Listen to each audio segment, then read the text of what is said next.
How to pin a tweet on X or Twitter. It's pretty simple and a quick process, so without any further delay, let's jump right into the video. First thing first, simply move into your application X or Twitter. Enter your login credentials and make sure that you are logged into your specific account.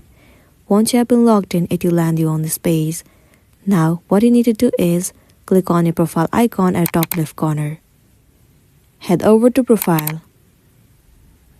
All the tweets that you have entered will be available to you.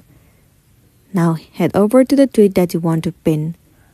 Tap and hold the tweet that you want to pin. You can see the option of Pin to your profile. Click on it.